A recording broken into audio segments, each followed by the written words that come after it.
Hello दोस्तों, आज मैं लेकर आया हूँ आपके लिए प्रस्तावना से संबंधित जितने भी महत्वपूर्ण प्रश्न पिछली भर्ती परीक्षाओं में पूछे गए उन सभी प्रश्नों का समावेश हम इस वीडियो में करेंगे। तो आइए करते हैं वीडियो को शुरू। आज का पहला प्रश्न, भारतीय संविधान का अनुच्छेद 1 भारत को किस रूप में वर्णित करता है? राजस्थान पुलिस कांस्टेबल टेली वाले पेपर में पूछा गया है। तो अनुच्छेद 1 भारत को किस रूप में वर्णित करता है? हम सब जानते हैं, राज्यों का संघ।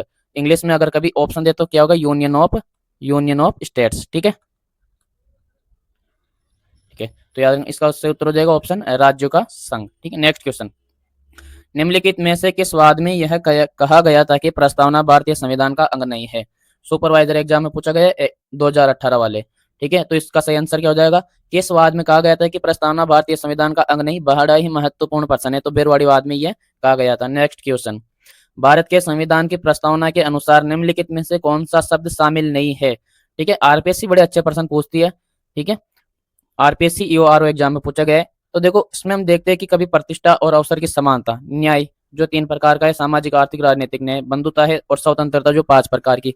लेकिन ये पूछा गया इस प्रस्तावना के अनुसार निम्नलिखित में से कौन सा शब्द शामिल नहीं है? तो हम जानते हैं कौन सा शब्द शामिल नहीं है? समानता। क्योंकि प्रस्तावना में समानता की जगह क्या लिखा हुआ है? समता, प्रतिष्ठा और अवसर की समता। ठीक है, तो बड़ा ही महत्वपूर्ण प्रश्न है, कई बार एग्जाम्स में पूछा जा चुका है। ठीक है, तो आप भी ध्यान रखिएगा, समानता की जगह वहां क्या आता है? समता। नेक्स्ट क्वेश्चन, भारतीय संविधान की प्रस्तावना में समाजवादी और धर्मनिरपेक्ष शब्द किस संशोधन द्वारा जोड़े गए थे? राजस्थान चतुर्श्रेणी एग्जाम पूछा गया है। तो हम सब जानते हैं भारत की प्रस्तावना में अब तक केवल एक ही बार संशोधन हुआ है, एक बार। ठीक है, वो भी कब हुआ था? 42 संविधान संशोधन 1976 में। उस समय सरकार किसकी थी? इंदिरा गांधी सरकार थी। ठीक है, इंदिरा गांधी सरकार के समय। ठीक है, तो याद रख, इसका सही उत्तर हो जाएगा ऑप्शन स। नेक्स्ट क्वेश्चन, निम्नलिखित में से कौन सा शब्द भारतीय संविधान की प्रस्तावना में मूल रूप से नहीं था? तो इसका सही उत्तर हो जाएगा हमारा ऑप्शन ए। क्यों? क्योंकि समाजवादी शब्द था वो मूल रूप से प्रस्तावना में नहीं था, ये बाद में 42वें संशोधन के द्वारा जोड़ा गया था। ठीक है, तो लोकतांत्रिक भी था, गणराज्य भी था, और संप्रभु था। तो समाजवादी शब्द मूल रूप से संविधान की प्रस्तावना में शामिल नहीं था। नेक्स्ट क्वेश्चन, निम्नलिखित में से कौन सा शब्द भारत के संविधान की प्रस्तावना में नहीं पाया जाता? राजस्थान चतुर्श्रेणी परीक्षा 2024 में पूछा गया है। तो कौन सा शब्द भारत के संविधान की प्रस्तावना में नहीं पाया जाता है? बंधुता पाई जाती है, स्वतंत्रता पाई जाती है, और गणराज्य पाया जाता है। क्या नहीं पाया जाता? संघ। क्योंकि संघ इस शब्द का उल्लेख भारतीय संविधान की प्रस्तावना में नहीं है। अगला प्रश्न, निम्नलिखित को संविधान की प्रस्तावना के अनुसार व्यवस्थित करें। 3rd ग्रेड टीचर एग्जाम में पूछा गया है। ठीक है, तो हमको इनको क्रम के अनुसार जमाना है कि भारतीय प्रस्तावना में कौन कौन से शब्द पहले बाद में दिए हुए हैं। ठीक है, तो सबसे पहले हमारा क्या जाएगा? न्याय।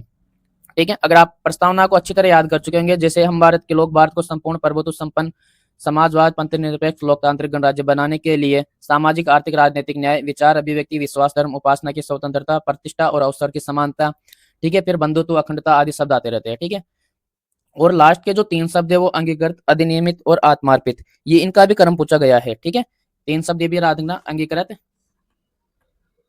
अधिनियमित और आत्मार्पित। ठीक है, ये 3 शब्द याद रखना, इनका भी क्रम अभी ट्रेंड में चल रहा है, ये प्रश्न बार बार पूछे जा रहे हैं। ठीक है, ठीक है, अंगीकृत, अधिनियमित और आत्मार्पित कब किया गया था? 26 नवंबर 1949 को। ठीक है, 26 नवंबर 1949 को भारतीय संविधान को। ठीक है, इन तीनों शब्दों का याद रखना। चलिए इस क्वेश्चन पे वापस आते हैं। तो सबसे पहले हमारे क्या जाएगा? न्याय। तो न्याय किसमें? ऑप्शन सी में। फिर न्याय के बाद क्या आती है? स्वतंत्रता, जो 5 प्रकार की स्वतंत्रता दी है। ठीक है, फिर उसके बाद आती है समानता। अब यहाँ पे ऑप्शन में समानता दिया है तो समानता मान लेंगे, बाकी सही शब्द क्या है? समता। ठीक है, जो मूल रूप से प्रस्तावना में है वो क्या है? समता। ठीक है, तो इसके बाद क्या जाएगा? ए। अब थोड़ा बंधुत्व और अखंडता। ठीक है, तो अब देखो सी डी ए किसमें आ रहा है? सी डी ए ऑप्शन 1 में आ रहा है, तुम्हारा इन 3 से ही पता चल जाएगा। ठीक है, अब इसके बाद क्या है? बी। क्या है? बी। फिर क्या है? ई। तुम्हारा सही उत्तर क्या हो जाएगा? ऑप्शन 1। लेकिन यहाँ पे एक दोस्तों थोड़ा ध्यान देने बात है कि ऑप्शन के अनुसार तुम्हारा ये जज गया ना, आंसर 1 हो गया, लेकिन बंधुत्व के पहले क्या दिया है प्रस्तावना में? अखंडता। या बी के पहले क्या आना चाहिए था? ई। ठीक है, फिर क्या आना चाहिए? बी। लेकिन इसमें अगर एक तरकीब लगाए कि अखंडता बाद में 42वें संशोधन द्वारा जोड़ा गया था, तो इस हिसाब से ये ई को सबसे अंत में दिया गया है। ठीक है, तो थोड़ा ध्यान रखने का, ऑप्शन के अनुसार हमारा एक उत्तर सही हो जाएगा, बाकी पहले क्या आना चाहिए? अखंडता आना चाहिए, फिर बंधुत्व आएगा। आप प्रस्तावना को अच्छी तरह से देखिएगा। नेक्स्ट क्वेश्चन, प्रस्तावना में अब तक कितने संशोधन हो चुके हैं? तो हम जानते हैं एकमात्र संशोधन हुआ है, वो भी 42वां संविधान संशोधन करके। ठीक है, इंदिरा गांधी सरकार के समय। नेक्स्ट क्वेश्चन, क्या संसद भारतीय संविधान की प्रस्तावना में संशोधन कर सकती है? संसद उद्देशिका को संशोधित कर सकती है। संसद उद्देशिका को परिवर्तित नहीं कर सकती, उस भाग को संशोधित नहीं किया जा सकता जो मूल ढांचे से संबंधित है। तो हमारा ऑप्शन अ और ऑप्शन स सही होगा। संसद उद्देशिका को संशोधित कर सकती है लेकिन मूल ढांचे को प्रभावित किए बगैर। तो हमारा सही उत्तर हो जाएगा ऑप्शन द। ठीक है, ऑप्शन द हमारा सही उत्तर हो जाएगा। नेक्स्ट क्वेश्चन, संपूर्ण प्रभुत्व संपन्न का अर्थ क्या होता है? दोस्तों एक चीज और याद रखना, जो प्रस्तावना में जितने भी महत्वपूर्ण शब्द दिए गए जैसे समाजवाद, लोकतांत्रिक, गणराज्य, ठीक है, इनका अर्थ हमें आना चाहिए। तो हमने 2-3 प्रश्नों को इनमें शामिल किया है, तो आप याद रखिए। संपूर्ण प्रभुत्व संपन्न का अर्थ होता है कि भारत अपने आंतरिक और बाह्य मामलों में स्वतंत्र होगा, बिना किसी बाह्य दबाव के अपने फैसले निर्धारित करेगा। ठीक है, तो इसका सही उत्तर हो जाएगा ऑप्शन द। जनता का शासन तो होता है हम कि जो भारतीय संविधान में सर्वोच्च शक्ति है वो किसमें निहित है? जनता में। राष्ट्रपति एक निर्वाचित प्रधान है, ये किसमें आ जाता है? गणराज्य में। तो थोड़ा ध्यान रखिएगा। नेक्स्ट क्वेश्चन, निम्नलिखित में से कौन सा शब्द भारत के संविधान की उद्देशिका में नहीं है? कौन सा शब्द नहीं है? समाजवादी है, पंथ निरपेक्ष है, प्रभुता संपन्न है। कौन सा नहीं है? लोक कल्याण शब्द नहीं है। नेक्स्ट क्वेश्चन, निम्नलिखित में से कौन सा मौलिक अधिकार नागरिकों एवं गैर नागरिक दोनों के लिए उपलब्ध है? तो दोस्तों ये भी मौलिक अधिकारों से संबंधित प्रश्न है, लेकिन एक चीज आप ध्यान रखिएगा कि भारतीय नागरिकों को कौन कौन से अनुच्छेद प्राप्त है? स्पेशल। ठीक है, भारतीय जो मौलिक अधिकार दिए गए वो नागरिकों और गैर नागरिकों दोनों प्राप्त है, लेकिन स्पेशल एक है 15, 16, 19, 29, 30। ये 5 अनुच्छेद किनको प्राप्त है? केवल भारतीय नागरिकों को। इनके अलावा जो प्राप्त है वो नागरिकों और गैर नागरिकों दोनों है। तो ऑप्शन हमारा नागरिकों एवं गैर नागरिकों को दोनों के लिए उपलब्ध है। तो हम अनुच्छेद देखेंगे 16, ये नागरिकों को प्राप्त है केवल। 29 भी नागरिकों को प्राप्त है, 19 भी नागरिकों को प्राप्त है। तो गैर नागरिक कौन से में आएगा? अनुच्छेद 14 में। ठीक है, तो हमारा उत्तर सही हो जाएगा स। ऑप्शन से हमारा राइट आंसर। नेक्स्ट क्वेश्चन, भारतीय संविधान की प्रस्तावना में निम्नलिखित में से किस स्वतंत्रता का वर्णन नहीं है? तो विचार की स्वतंत्रता है, इसमें विचार प्रकट करने की स्वतंत्रता आ गई। विश्वास की स्वतंत्रता है, आर्थिक स्वतंत्रता का प्रावधान भारतीय संविधान की प्रस्तावना में नहीं है। तो इसका सही उत्तर हो जाएगा ऑप्शन द। नेक्स्ट क्वेश्चन, भारतीय संविधान की प्रस्तावना में संशोधन किस वर्ष हुआ था? रेट 2015 एग्जाम में तो बहुत बार प्रश्न आ चुका है। 1976 में होता 42वें संशोधन द्वारा।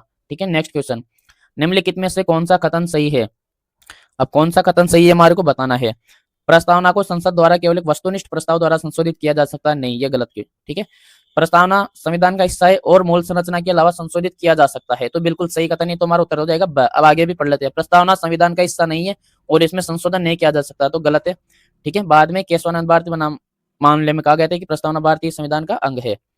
प्रस्तावना संविधान का हिस्सा है और इसे अनुच्छेद 368 के तहत बिना किसी प्रतिबंध के संशोधित किया जा सकता है, तो ये भी गलत है। तो हमारा सही उत्तर हो जाएगा ऑप्शन ब। नेक्स्ट क्वेश्चन, संविधान की अधिनियमित के समय निम्नलिखित में से कौन सा आदर्श प्रस्तावना में शामिल नहीं किया गया था? जूनियर लीगल ऑफिसर 2023 पेपर में। ठीक है, तो बड़ा ही महत्वपूर्ण प्रश्न है। तो ये कौन सा शब्द संविधान की अधिनियमित के समय प्रस्तावना में शामिल नहीं था? तो हम जानते हैं समाजवादी शब्द शामिल नहीं था, ये बाद में 42 संशोधन 1976 करके जोड़ा गया था। ठीक है, निम्न में से किस मामले में उच्चतम न्यायालय ने यह धारण किया था कि प्रस्तावना संविधान का भाग नहीं है? तो भी जस्ट पहला क्वेश्चन किया था, वापस ये प्रश्न जूनियर लीगल ऑफिसर 2023 एग्जाम पूछा गया। तो हमको हमें पता है, महत्वपूर्ण प्रश्न है, याद रखना, बेरवाड़ी यूनियन वाद में। ठीक है, नेक्स्ट क्वेश्चन, संविधान की उद्देशिका के संबंध में विभिन्न विद्वानों के मत के संबंध में निम्नलिखित में से असत्य कथन है। ठीक है, तो हमें छाटने, तो प्रस्तावना को संविधान की राजनीतिक कुंडली किसने कहा? के एम मुंशी ने। ठीक है, ये सही है हमारा। संविधान की कुंजी किसने कहा? अर्नेस्ट बारकर ने। संविधान की आत्मा किसने कहा? ठाकुरदास भार्गव ने। जबकि संविधान का सार किसने कहा था? ये आम की गांधी ने नहीं कहा था, ये किसने कहा था? ने पालके वाला ने, नानी पालकी वाला। ठीक है, ये इसका सही उत्तर हो जाएगा। ठीक है, तो ऑप्शन हमारा गलत हो जाएगा। इसमें और भी अन्य महत्वपूर्ण कथन है, वो याद रखिएगा। जैसे हमारे सुभाष कश्यप जी है, जिनका हाल ही में निधन हुआ है। ठीक है, सुभाष कश्यप, जो भारत के कश्यप जी। ठीक है, बड़े संविधानविद, संविधान के विशेषज्ञ माने जाते हैं। इनका कथन था, संविधान शरीर तो प्रस्तावना आत्मा है, संविधान इमारत तो प्रस्तावना नींव है। ठीक है, इनके कथन याद रखना। और एक ठाकुरदास भार्गव जी का एक कथन और महत्वपूर्ण, ये प्रश्न में पूछा जा चुका है कि प्रस्तावना उत्कृष्ट गद्य काव्य है, यह परिपूर्णता की तस्वीर है। ठीक है, तो इस सबसे याद करना, उत्कृष्ट गद्य काव्य, इससे याद रखना है किसका है? ठाकुरदास भार्गव का। और सुभाष कश्यप जी का याद रखना, संविधान शरीर तो प्रस्तावना आत्मा है और संविधान इमारत है तो प्रस्तावना नींव है। ठीक है, और ठाकुरदास भार्गव जी का एक और कोट है, कथन है कि प्रस्तावना संविधान का सबसे सम्मानित भाग है, सबसे सम्मानित भाग। ठीक है, नेक्स्ट क्वेश्चन, संविधान की उद्देशिका की कौन सी विशेषता निर्वाचित राष्ट्रपति द्वारा प्रकट होती है? ठीक है, तो अभी जस्ट पढ़ाया था कि निर्वाचित राष्ट्रपति की विशेषता किसमें आती है? गणतंत्र में। किसमें आती है? गणतंत्र में। संप्रभु में बताया दिया था कि भारत अपने आंतरिक और बाह्य मामलों में स्वतंत्रता होगा। सेक्युलर बताया दिया, धर्मनिरपेक्ष होता है, मतलब भारत किसी भी स्पेशल विशिष्ट धर्म का समर्थन नहीं करेगा, ठीक है। समाजवादी में समानता आ जाती है सारी, जिसमें संपत्ति और समानता के आयाम, सभी आयाम परिलक्षित होते हैं, जिसमें प्रतिष्ठा और अवसर की समानता सभी आ जाते हैं, ठीक है। नेक्स्ट क्वेश्चन, भारत के संविधान में उद्देशिका का विचार लिया गया है, तो किससे लिया गया है? यूएसए के संविधान से, ठीक है, यूनाइटेड। नेक्स्ट क्वेश्चन, प्रस्तावना में वर्णित स्वतंत्रता, समानता और बंधुत्व के आदर्श प्रेरित है, ठीक है। ये आदर्श किससे प्रेरित है? फ्रांसीसी क्रांति से। फ्रांसीसी क्रांति कब हुई थी? 1789, ठीक है, 1789 इससे प्रेरित है। नेक्स्ट क्वेश्चन, संविधान की प्रस्तावना के शब्दों का सही अनुक्रम है, ठीक है, बड़ा ही महत्वपूर्ण प्रश्न है। तो अब आपको मैंने बता दिया, प्रस्तावना मुंह जबानी याद होनी चाहिए। हम भारत के लोग भारत को संपूर्ण प्रभुत्व संपन्न समाजवाद, पंथ निरपेक्ष, लोकतांत्रिक गणतंत्र राज्य बनाने के लिए, ठीक है, सामाजिक आर्थिक राजनीतिक न्याय, विचार अभिव्यक्ति, विश्वास, धर्म उपासना की स्वतंत्रता, प्रतिष्ठा और अवसर की समानता, ठीक है, आगे भी है। तो फिर एकता, अखंडता, व्यक्ति की गरिमा, बंधुत्व, ये सब आते हैं, ठीक है। तो मोस्ट है ऊपर का याद रखना, और जो न्याय, स्वतंत्रता, समता, बंधुत्व, अखंडता, इनका क्रम याद रखना। तो इसका सही उत्तर हो जाएगा हमारा, चलो करते हैं, बोलते हैं, भारत के लोग, हम भारत के लोग भारत को संपूर्ण प्रभुत्व संपन्न, तो संप्रभु सबसे पहले आ गया, सबसे पहले दिया है। इसके बाद आता है संपूर्ण प्रभुत्व संपन्न समाजवाद, क्या गया? समाजवाद, तो ये हो गया संप्रभु समाजवाद, पंथ निरपेक्ष, पंथ निरपेक्ष या धर्मनिरपेक्ष, लोकतांत्रिक गणराज्य, लोकतांत्रिक या प्रजातांत्रिक, हो गया गणराज्य बनाने की। तो ऑप्शन हमारा सही उत्तर हो जाएगा। हम भारत के लोग भारत को संपूर्ण प्रभुत्व संपन्न समाजवाद, पंथ निरपेक्ष, लोकतांत्रिक गणराज्य बनाने के लिए। नेक्स्ट क्वेश्चन, भारत के संविधान की उद्देशिका की कौन सी विशेषता निर्वाचित राष्ट्रपति द्वारा रेखांकित की जाती है, ठीक है, यह भी महत्वपूर्ण प्रश्न है, स्कूल लेक्चरर 2022 एग्जाम पूछा गया है। तो निर्वाचित राष्ट्रपति की विशेषता किसमें प्रकट होती है? गणराज्य में। किसमें होती है? गणराज्य में। नेक्स्ट क्वेश्चन, भारत के संविधान की प्रस्तावना में कौन सी विशेषता नहीं है?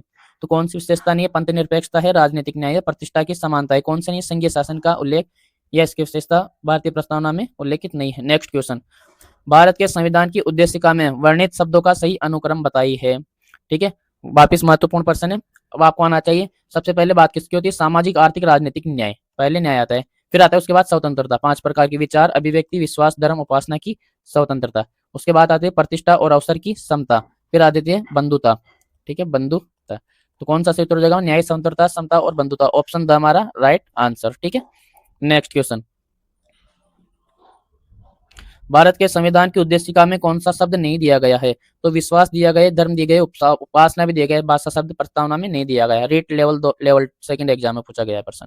भारतीय संविधान की प्रस्तावना में संशोधन किस वर्ष हुआ? रेट 2015 लेवल 2 एग्जाम में पूछा गया है, तो हम सब जानते हैं 1976 में हुआ था।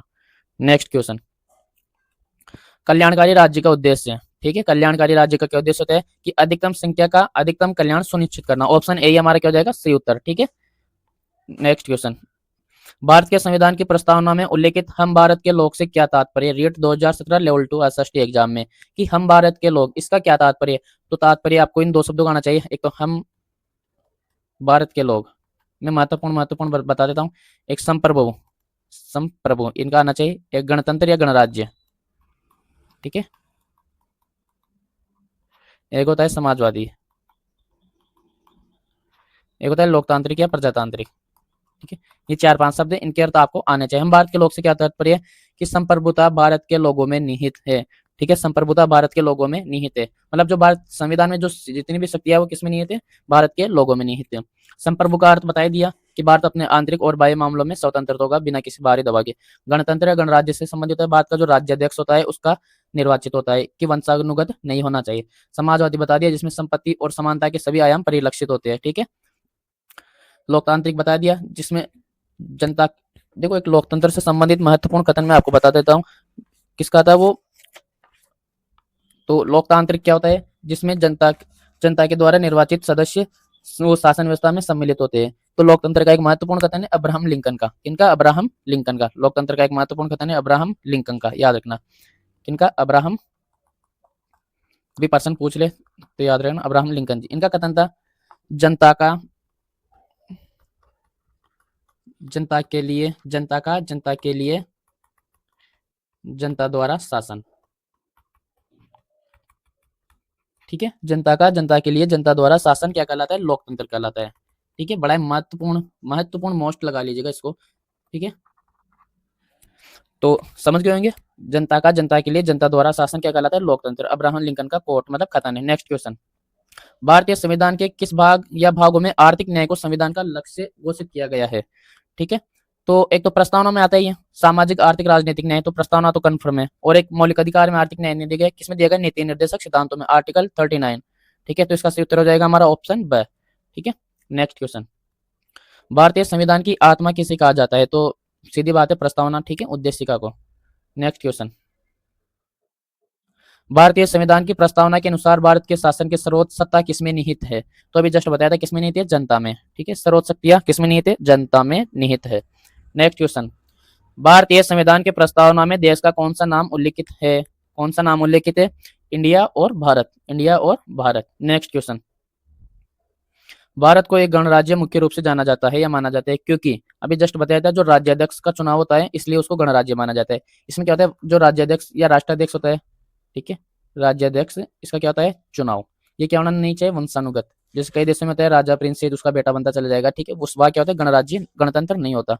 ठीक, नेक्स्ट क्वेश्चन, तो इसका सही उत्तर हो जाएगा ऑप्शन नंबर द। भारत के संविधान की उद्देशिका की कौन सी विशेषता निर्वाचित राष्ट्रपति द्वारा रेखांकित की जाती है, देखो बहुत बार प्रश्न पूछा था, कम से कम तीसरी या चौथी दफा प्रश्न आया, इसको लेक्चरर 2022 एग्जाम पूछा गया है, तो ये किसकी विशेषता है, गणराज्य की या गणतंत्र की। ठीक है, नेक्स्ट क्वेश्चन, भारत के संविधान की प्रस्तावना में कौन सी विशेषता नहीं है, ठीक है, ये क्वेश्चन वापस रिपीट हुआ है रीट 2022 एग्जाम में। ठीक है, पहले किसी और एग्जाम में पूछा गया, तो हम जानते हैं पंथ निरपेक्षता है, राजनीतिक न्याय, प्रतिष्ठा की समानता है, कौन सा नहीं है, संघीय शासन। नेक्स्ट क्वेश्चन, भारत के संविधान की उद्देशिका में वर्णित शब्दों का सही अनुक्रम बताया, रेट 2022 लेवल 2 एग्जाम में। ठीक है, तो बहुत बार प्रश्न आ गया, अब तो मैं याद ही हो जाना चाहिए, तो इसका सही उत्तर क्या हो जाएगा, पहले क्या आता है, न्याय, न्याय आ गया, फिर स्वतंत्रता, समानता और बंधुता। ठीक है, ये होती है, क्योंकि सामाजिक आर्थिक अन्याय कितने प्रकार का है, 3, स्वतंत्रता 5, समानता 2, प्रतिष्ठा और अवसर की, और बंधुता कभी कभार 1 दे देता है, कभी 2, क्योंकि इसमें व्यक्ति की गरिमा और एकता अखंडता को सुनिश्चित करने वाली बंधुता बढ़ाने के लिए आया है। ठीक है, तो इसको कंफर्म करके मैं बता दूंगा आपको। नेक्स्ट क्वेश्चन, भारत के संविधान की उद्देशिका में कौन सा शब्द नहीं दिया गया है, कौन सा शब्द नहीं दिया गया है, ये भी क्वेश्चन वापस रिपीट हुआ है एग्जाम्स में। ठीक है, तो हमने नहीं किया, ये वापस क्वेश्चन अलग अलग एग्जाम्स में पूछे जाते हैं, रीड 2022 लेवल 2 एग्जाम में। तो कौन सा शब्द नहीं है, भाषा, इसलिए आपको पीवाईक्यू जरूर देखनी चाहिए, क्योंकि कई कबार ऐसे कैसे पर्सन रिपीट होते हैं, और आजकल जो ट्रेंड चल रहा है जीके पढ़ने का कोई महत्व ही नहीं रहा। ठीक है, जीके के पर्सन पीवाईक्यू कर जाओ, आपका सिलेक्शन हो जाएगा। अभी सबसे मोस्ट पार्ट चल रहा है एक तो इंग्लिश, ठीक है, एक मैथ, ठीक है, हिंदी भी आजकल नॉर्मल पूछा था। अगर जिनका अभी देखिए चतुर्श्रेणी एग्जाम में इंग्लिश और मैथ जिन्होंने करके आई उन्हीं का ही सिलेक्शन हुआ है। ठीक है, मैथ के 15% आए थे, बहुत टफ आए थे, 15 में से लोग 6-7 भी नहीं करके आए। ठीक है, नेक्स्ट क्वेश्चन, भारत एक धर्मनिरपेक्ष राज्य है, इसका मतलब क्या है, ऑप्शन 1, अल्पसंख्यक समुदाय के धर्म का समर्थन करता है, धर्म विरोधी नागरिकों का समर्थन करता है, किसी निश्चित धर्म का समर्थन नहीं करता, बहुसंख्यक समुदाय के धर्म का समर्थन करता है, तो ऑप्शन क्या हो जाएगा हमारा स। ठीक है, किसी निश्चित धर्म का समर्थन नहीं करेगा, मतलब धार्मिक मामलों में क्या रहेगा, तटस्थ। ठीक है, किसी स्पेशल धर्म का समर्थन नहीं करेगा, ना ही किसी धर्म का विरोध करेगा। तो ये हमारे आज के प्रश्न समाप्त हुए, उम्मीद है आप लोगों को अच्छे लगेंगे, और कमेंट में जरूर बता दिएगा नेक्स्ट टॉपिक किस वीडियो पे बनाए अपन। ठीक है।